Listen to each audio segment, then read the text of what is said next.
Halo semua, di video kali ini saya akan membahas tentang fenomena inflasi Amerika Serikat yang sudah mengalami penurunan, tepatnya dari 4,9% di bulan April menjadi 4% di bulan Mei. Nah, pada saat yang sama, harga obligasi rupiah atau kita sering kenal dengan nama FR atau sukuk gitu ya, yang syariah, itu mengalami kenaikan.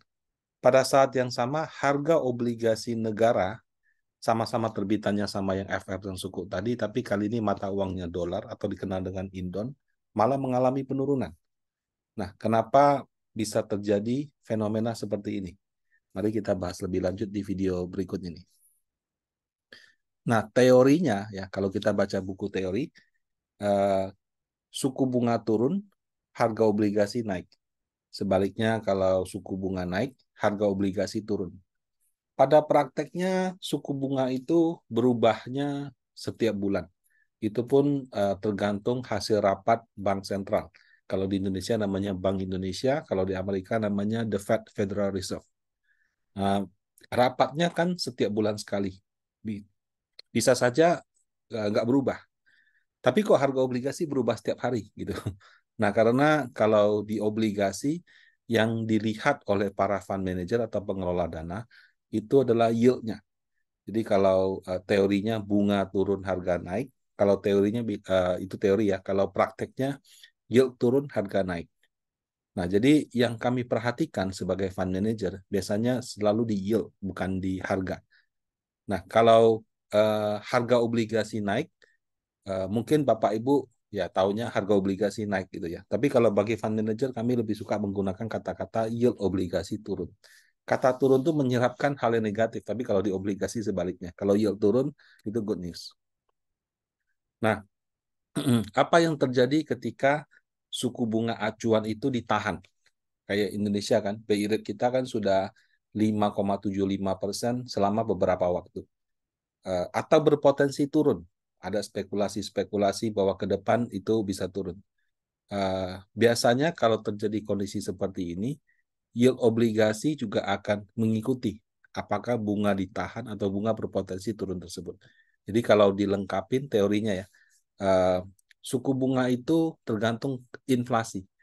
Jadi kalau inflasinya turun atau terkendali dan suku bunga turun karena inflasinya terkendali turun gitu ya, suku bunganya juga turun, maka yield obligasi turun, harga obligasi naik.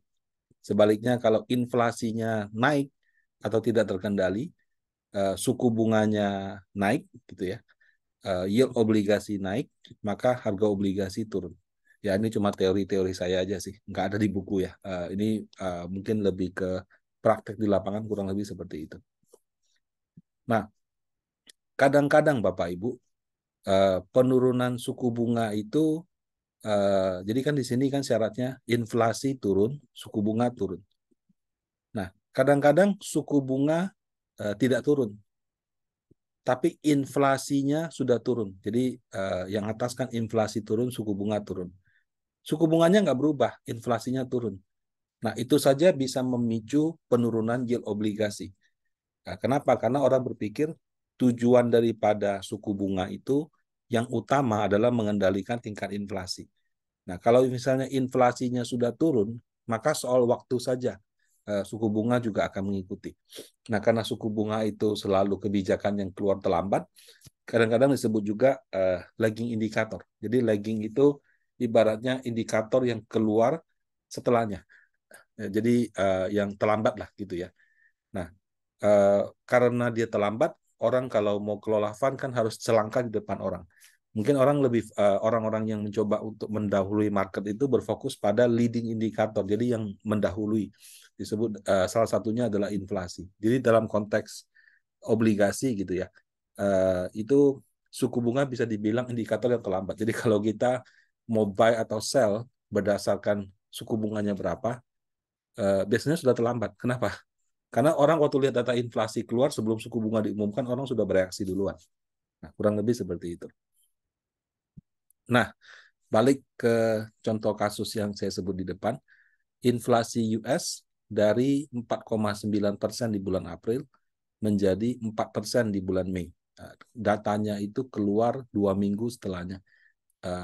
Saya buat video ini, materi ini saya buat di pertengahan Juni, video ini saya buat di sekitar bulan Juli. Jadi kenapa yang Juni belum ada, Pak? Ya, karena pada saat saya buat data bulan Juni belum keluar.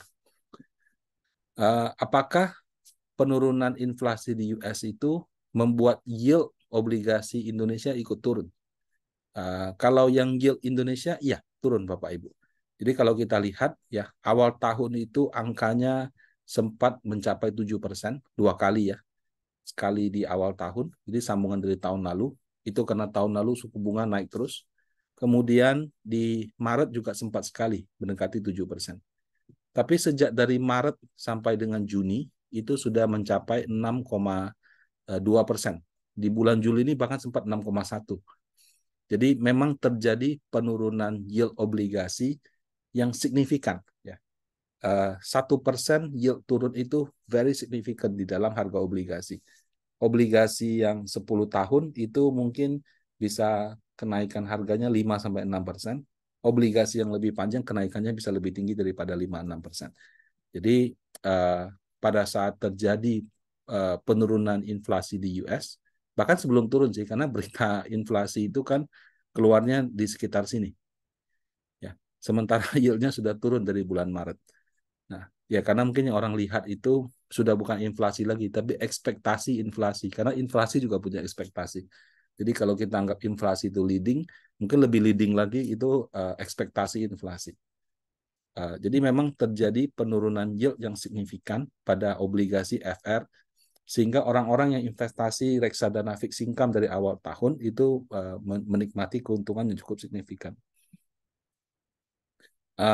Nah, kalau kita lihat, saya kasih contoh ya. Di Panin ini ada 2 reksadana pendapatan tetap yang porsi obligasi pemerintahnya sangat besar, yaitu Panin Kebiar Indonesia 2. Practically semuanya diinvestasikan di obligasi pemerintah. Ya kalau ada cash, taruh deposito aja. Satu lagi Panin Dana Utama Plus 2. Kebijakan obligasi pemerintahnya itu di set di range 50 sampai dengan 70%. Ya, biasanya kami ambil yang 60-70 gitu. Jadi bobot obligasi pemerintahnya itu dari waktu ke waktu lebih tinggi, jauh dibandingkan korporasinya. Kalau misalnya di bulan-bulan tertentu angkanya lebih rendah, bisa saja ada dana subscription yang belum sempat kami belanjakan, atau mungkin kami sedang tunggu timing gitu ya. Jadi tapi dari waktu ke waktu akan diupayakan bobot obligasi pemerintahnya yang lebih dominan. Nah, dari Januari sampai dengan 13 Juni, jadi hampir 6 bulan ya, 5,5 bulan, itu year to date sudah mengalami kenaikan. Kalau yang 100% government bond 6,5%, kalau yang 50-70% government bond itu sekitar 4,7. Di bulan Juli ini sudah angkanya juga lebih tinggi. Jadi waktu yield turun dari 7 ke 6, sekian, harga obligasi naik. Nah, harga obligasi plus kupon-kupon yang dibagikan selama periode dari Januari sampai dengan pertengahan Juni itu setara dengan return 6,5% dan 4,7% di 2 reksadana ini. Nah, kalau di obligasi korporasi bagaimana? Nah, kalau di reksadana Panin ada 2 yang lebih dominan obligasi korporatnya, yaitu Panin Dana Pendapatan Berkala. Ini yang setiap bulan ada bagi hasil Rp5. Waktu dia bagi hasil, NAB-nya turun. Makanya di sini ada 2 versi. Satu yang tanpa bagi hasil, satu lagi yang plus bagi hasilnya. Ada lagi Panin Dana Pendapatan Utama. Bedanya apa? Kalau utama, government bonds-nya cuma 10-30%. Kalau berkala itu 30-50%. Ya. Jadi kalau di reksadana Panin itu bukan reksadana yang corporate bagus beli corporate, government bagus beli government, bukan. Kami tipenya ada 4 reksadana sudah di set. Yang satu full government bonds, satu 50-70%, satu lagi 30-50%, satu lagi 10-30%. Jadi angka-angkanya itu kami sesuaikan sehingga kalau orang mau beli, oh ya saya mau yang lebih stable, ya belilah yang 10-30% government bonds, sisanya corporate. Saya mau yang ya stable, goyang dikit tapi lebih banyak government bonds-nya yang ini. Ya. Saya mau dapat capital gain kalau suku bunga turun. Nah, berarti yang pilihannya ini, atau kalau yang ini, 100% government bonds. Ya. Tadi 70-90. Tadi saya sebut 50-70, mohon maaf ya. Ini 70-90, kalau yang ini 30-50. Nah, itu kan yang obligasi yang rupiah. Tadi kan di judul saya sebut ada obligasi rupiah, FR, ya. Ada juga obligasi dolar. Dolar itu bukan berarti obligasi luar negeri, tapi obligasi pemerintah Indonesia yang diterbitkan dalam mata uang US dollar. Kalau di perbankan biasanya dikenal dengan nama Indon. Nah, ada satu reksadana Panin yang investnya hanya di Indon, yaitu Panindana US dollar. Nah, Panindana US dollar ini kebijakannya kalau Bapak Ibu baca ya, itu adalah 65-75% di obligasi negara yang USD. Nah, periode yang sama, kalau yang rupiahnya kan lagi jaya tuh, naiknya ada yang hampir 7%, 4,7, 2%, 2,8%. Nah, kalau ini malah minus 2,41%. Nah, kenapa sama-sama obligasi negara, yang satu naik, satu turun gitu? Kenapa rupiah naik, dolarnya turun? Nah, karena kalau di Indonesia, yield-nya kita turun, tapi kalau di Amerika sebaliknya Bapak Ibu. Jadi kalau tadi yield Sun 10 tahun, yield obligasi negara yang 10 tahun, yang Indonesia. Nah kalau ini yield obligasi negara 10 tahun yang Amerika Serikat. Nah tadi kan kita lihat sempat 7%, habis itu turun kan. Dia awal tahun tinggi, karena pengaruh suku bunga di awal dari tahun lalu yang naik, plus sempat tinggi lagi di bulan Maret, sama dengan Indonesia. Cuma kalau Indonesia dari Maret ini turun terus, kalau ini sempat turun, terus sekarang naik lagi. Ya, kenapa bisa begitu? Karena kalau di Indonesia suku bunganya sudah nggak naik lagi, inflasi kita lebih bagus daripada Amerika, kita sudah di kepala 3%. Kalau Amerika itu ternyata masih dianggap belum terkendali. Ya. Karena inflasinya dianggap belum terkendali, maka suku bunganya berpotensi akan naik. Suku bunganya berpotensi akan naik, yield-nya mengalami kenaikan. Nah, kalau obligasi FR, acuannya yield surat utang negara yang 10 tahun. Kalau obligasi negara Indon, acuannya itu Amerika Serikat punya yield. Beda ya. Jadi kalau yang FR acuannya BI rate, ya. Kalau yang Indon acuannya Fed Fund rate. Nah, walaupun sama-sama Indonesia nih, tapi yang dijadikan acuan itu berbeda. Nah, kalau kita lihat yield-nya tertinggi itu di hampir 4%, sudah bagus sih, sudah sempat turun 32, 33, belakangan naik lagi 3,88%. Dan belakangan juga semakin mengetes level 4%. Seperti itu. Nah, ya tadi ini sudah saya bahas. Jadi, kenapa bisa terjadi seperti ini? Ya, karena kita menggunakan acuan yang berbeda. Kalau yang Indonesia ikutin inflasi Indonesia, Amerika ikutin inflasi Amerika. Nah, bukannya inflasi Amerika juga sudah turun, Pak. 4,9 ke 4 itu tinggi loh. Betul. Uh, tapi kalau dalam praktek Bapak Ibu, yang dijadikan sebagai acuan itu bukan inflasi inti. Bukan inflasi total. Inflasi total yang tadi 4,9 ke 4%. Yang dijadikan acuan itu adalah inflasi inti, Bapak Ibu. Ya, inti ini di 5,3. Jadi betul memang inflasi totalnya sudah turun signifikan dari tahun-tahun lalu. Tapi kalau kita lihat inflasi intinya ini masih di kisaran 5%-an. Sementara target daripada Bank Sentral Amerika adalah di sekitar 2%. Ya. 5 ke 2 tuh kan masih jauh tuh. Indonesia punya target inflasi inti 3% plus minus 1, sekarang sudah masuk dalam kisaran itu. Kalau Amerika Serikat masih jauh dari kisaran itu. Nah, karena masih jauh inilah yang menyebabkan kemungkinan suku bunga US masih akan naik lagi. Jadi mereka akan terus menaikkan suku bunga sampai dengan inflasi intinya mencapai target yang diharapkan, yaitu 3%, 2%, mungkin plus minus 1. Ya.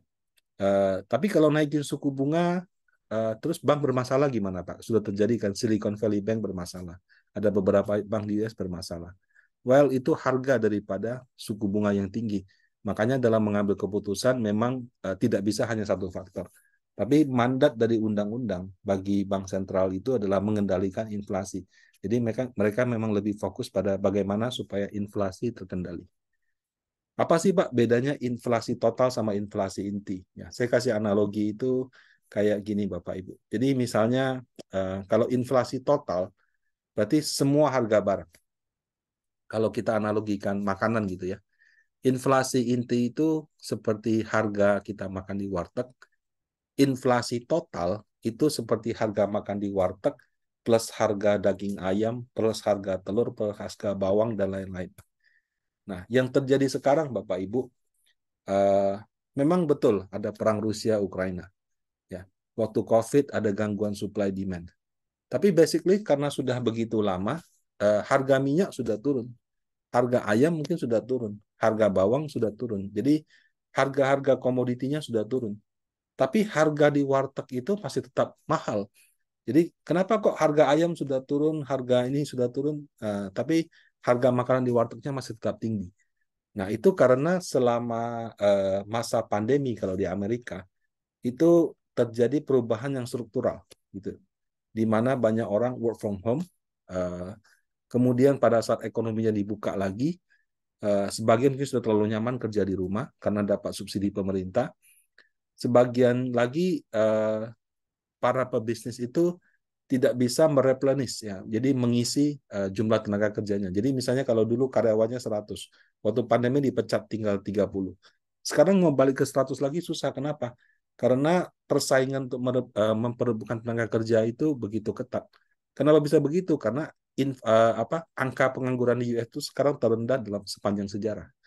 Nah, karena susah cari karyawan, untuk bisa dapat karyawan itu terpaksa mereka harus memberikan gaji yang lebih tinggi. Nah, betul harga daging ayam sudah turun. Tapi karena harga gaji yang diberikan itu lebih tinggi, makanya pengelola itu terpaksa tidak bisa menurunkan harga makanannya, bahkan masih menaikkan. Nah, itulah yang menyebabkan inflasi inti ini walaupun harga komoditi sudah turun, tapi karena biaya gaji yang meningkat. Kenapa biaya gaji meningkat? Karena kelangkaan untuk susah menjadi karyawan. Kenapa seperti itu? Ya karena tingkat pengangguran US sekarang paling rendah dalam sejarah. Nah, itu menyebabkan apa namanya? Inflasi inti di US itu sulit untuk terkendali. Nah, jadi bagaimana Pak solusinya? Memang agak ironis sih, tapi kita mengharapkan kalau mau inflasi inti US terkendali, ya itu perlu ada PHK besar-besaran. Kenapa? Karena selama susah cari karyawan, perusahaan tidak punya opsi sehingga harus bayar gaji yang tinggi. Tapi kalau misalnya tingkat penganggurannya tinggi, mungkin perusahaan bisa rehire dengan gaji yang lebih rendah. Pada saat itulah mungkin inflasi bisa diturunkan. Selain itu juga ada masalah pada sewa rumah. Ya.